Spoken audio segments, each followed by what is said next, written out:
sendiri. Kan tadi hanya faqula lahu qaulal layyinan. Lahu qaulal layyinan itu bentuknya apa?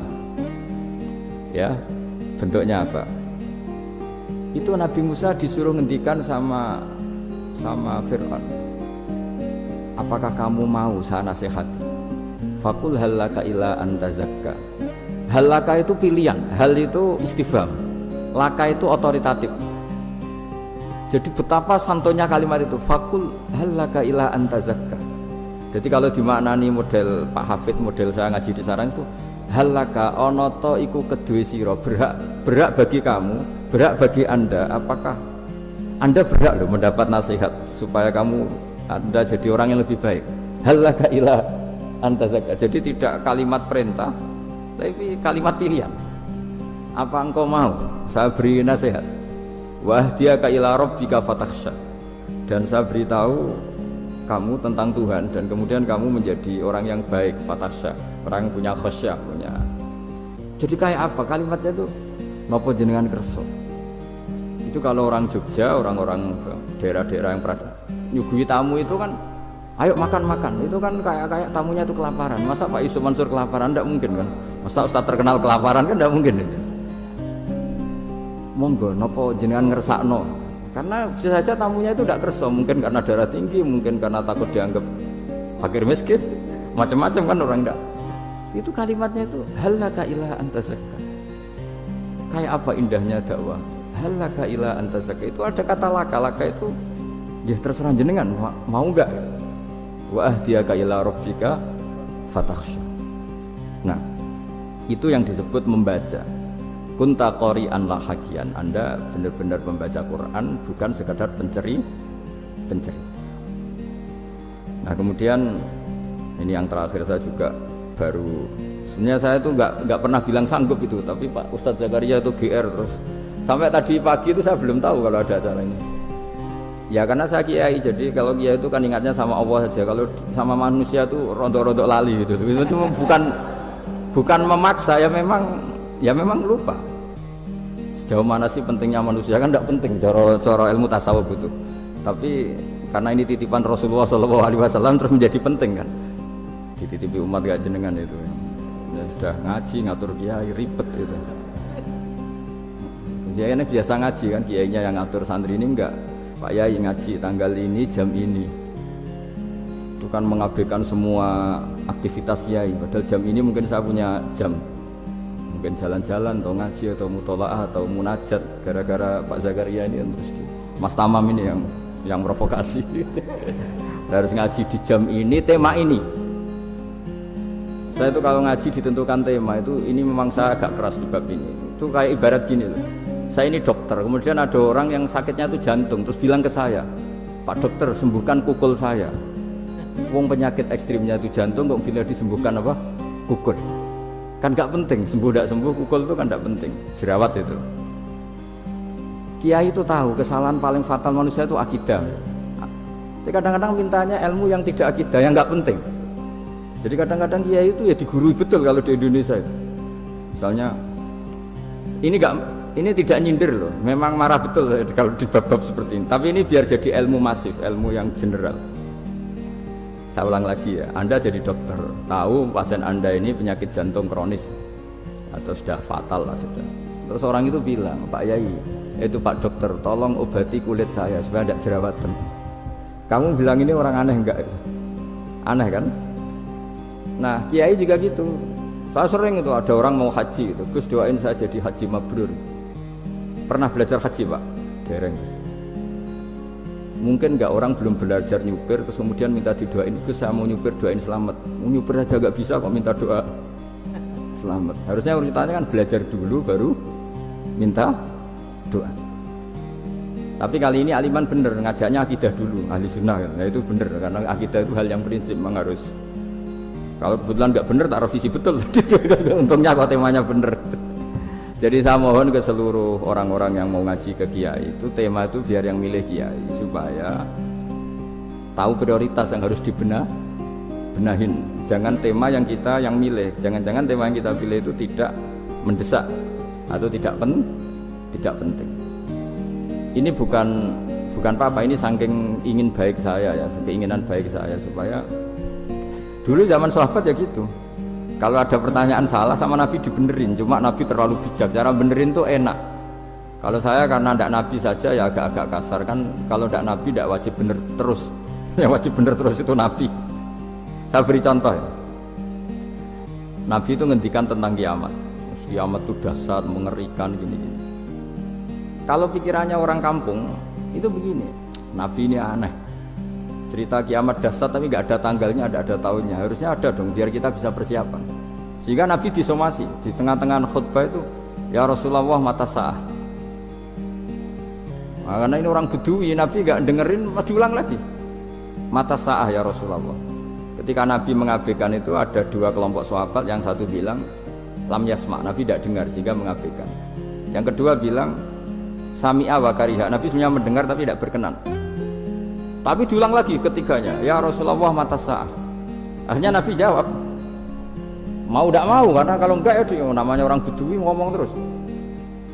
Nabi balik tanya, ya karena cara berpikir dia kalau kiamat itu jelas kapannya kan bisa persiapan gitu. Paling enggak pas mau kiamat terus pas ngaji Quran apa kan bisa persiapan itu. Akhirnya Nabi balik tanya, ma'atatalaha, kalau kamu berani tanya kiamat lalu persiapan kamu apa? Ya terus orang itu bilang masyhur tuh, ma'atatulaha kabira sholatin wala siyamin wala kadza wa kadza walakinni uhibbuka. Saya sebenarnya tidak punya persiapan ya Rasulullah, cuma persiapan banyak puasa ya enggak, banyak sholat enggak, tapi saya mencintai engkau. Masyhur itu jadi hadis paling legenda, almar'u ma'aman ahabba, sebagian disebut anta ma'aman ahbabta. Ini kata semua sahabat yang di masjid. Si Bedui ini orang paling dibenci sahabat karena mengganggu Nabi saat khutbah, tapi akhirnya ini menjadi orang paling dicintai sahabat karena barokahnya itu hadis itu keluar secara terbuka, almar'u ma'aman ahabba. Sebagian riwayat yuhsyarul mar'u ma'aman ahabba, nanti orang akan sowan sama Allah bersama orang yang mereka cintai. Nah itu sahabat-sahabat fama farihu ba'dal Islam farahahum bihadal hadis. Mereka tidak pernah senang setelah masuk Islam sesenang hadis ini. Karena kita tidak perlu soleh-soleh banget, cukup menyintai orang apa? Soleh gitu. Makanya saya sekali bilang itu ya, kadang-kadang saya jadi orang alim itu ya rugi. Ruginya tadi. Misalnya ya, untuk menjadi orang alim kan harus hafal Quran, ngaji Bukhari, Muslim, Ikhya. Ternyata pengumuman kedua orang nggak bisa apa-apa.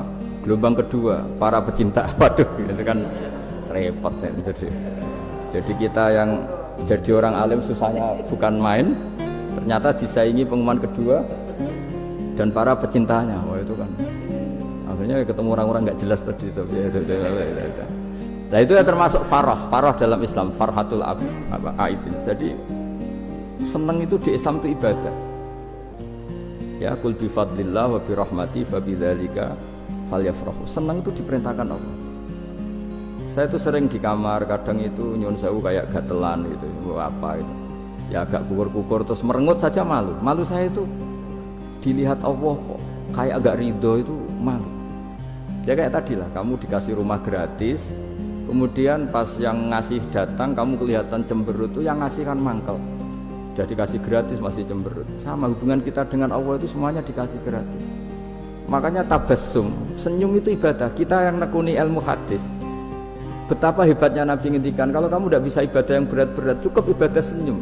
Kadang ngendikan tol kauti wajin, kamu cukup berwajah yang indah, yang menyenangkan.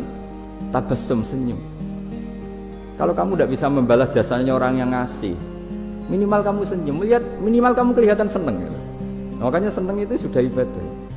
Dan sekarang orang untuk seneng aja susah, karena bawaannya nuntut orang lain supaya kayak keinginan dia, bawaannya nuntut, ya ribet, kalau gitu ya ribet.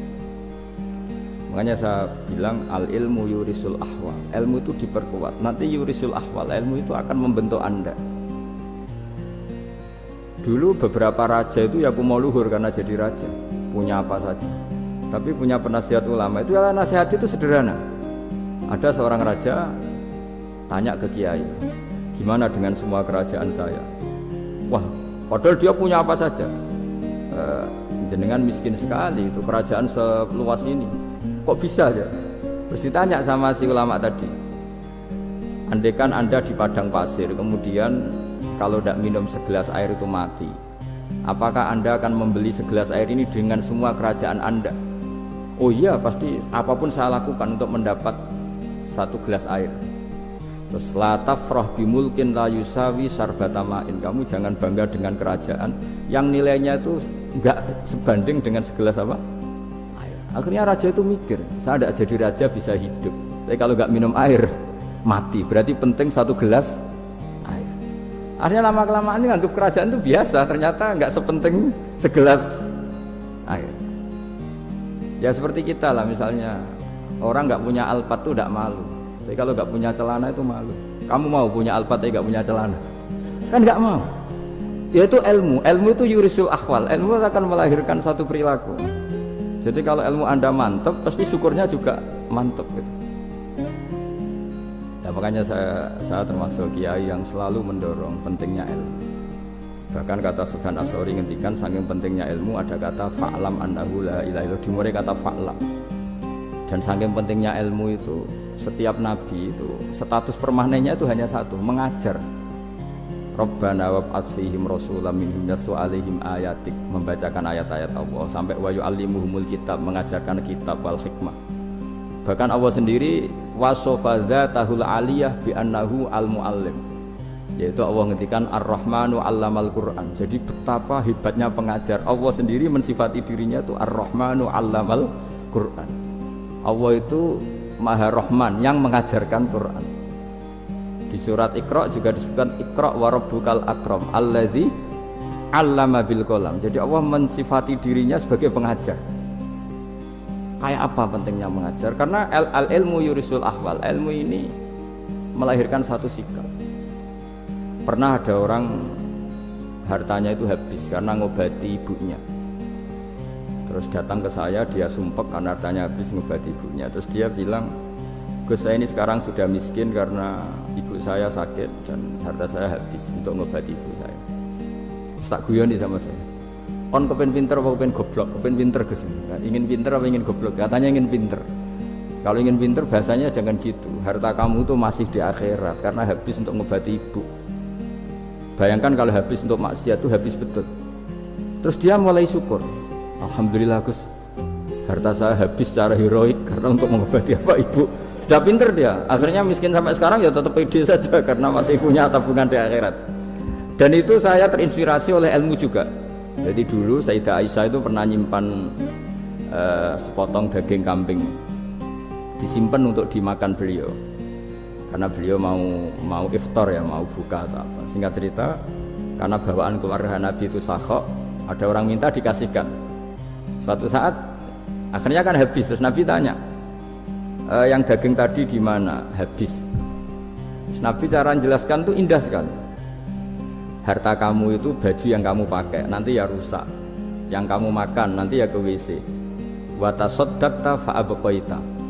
Memang di semua riwayat itu pakai dhamir mukhatab mudzakkar, meskipun asal-usul riwayat itu untuk Sayyidah Aisyah karena untuk umum. Yang kamu sedekahkan tuh yang masih. Kamu jangan bilang kamu sedekahkan tuh yang habis. Yang kamu sedekahkan tuh yang masih. Misalnya saya punya uang 1 miliar misalnya. Terus pernah tak sedekahkan ke fakir miskin atau ke kiai atau ke pondok 100 juta. Itu yang mesti masih karena kadung di luar kekuasaan kita. Kadung lillahi ta'ala. Justru yang masih itu yang potensi nanti untuk hal-hal yang kurang positif. Semenjak itu orang sedekah itu begitu entengnya karena itu yang masih. Ya tapi tentu syaratnya yang tepat ya.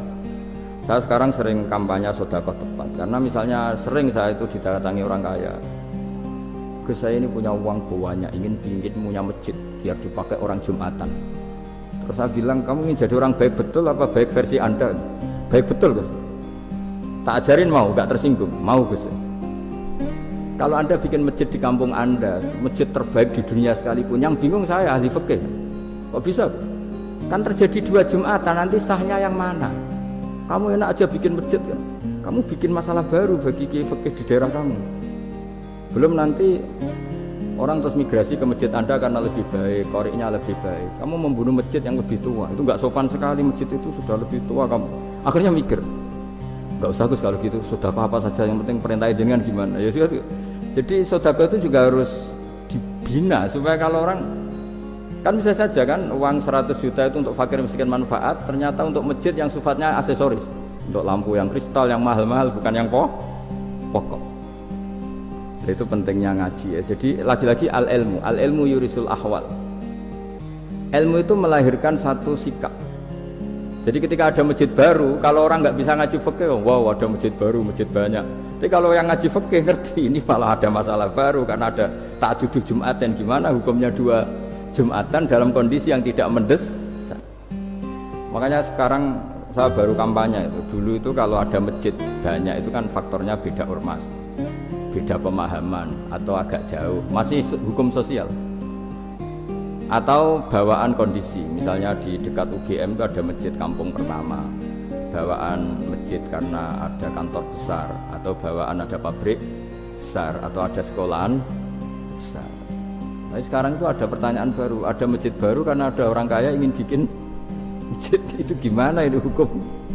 Nah, tapi kalau orang nggak nekuni fikih itu ya langsung wah bagus untuk bangun masjid. Bagus piye kene sing kangelan memfikihkan tadi. Nah itu ilmu. Jadi kalau yang tidak nekuni fikih itu ya tidak tersiksa, tapi yang nekuni fikih itu pasti tersiksa karena seperti itu tadi.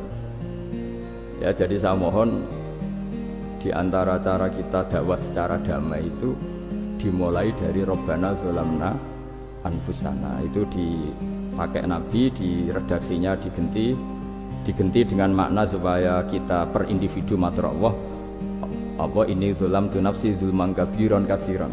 Nah bawaannya orang mengaku zalim, mengaku salah itu kan sudah tidak sempat mikir salahnya orang apa lain. Dan dari sini kemudian dia jadi orang yang tawadhu, yang ubudiyah, yang macam-macam. Sehingga Nabi ini bukan dianggap ya, pasti penjelas terbaik. Terus Allah meredaksikan wa ma tuqaddimu li anfusikum min khairin tajiduhu indallah. Apa saja kebaikan yang kamu sudah berikan untuk Allah sampai akhirat itu ya pasti kamu temukan di akhirat. Terus yang terakhir saya beri contoh orang peminta-minta, sa'il.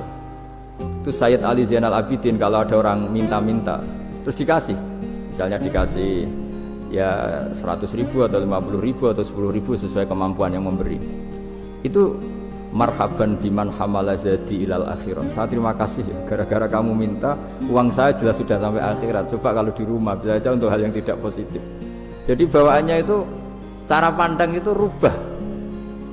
Jadi sebenarnya kalau kita ngasih uang di masjid, ngasih kiai atau ngasih fakir miskin, ya uang itu yang masih, bukan yang habis.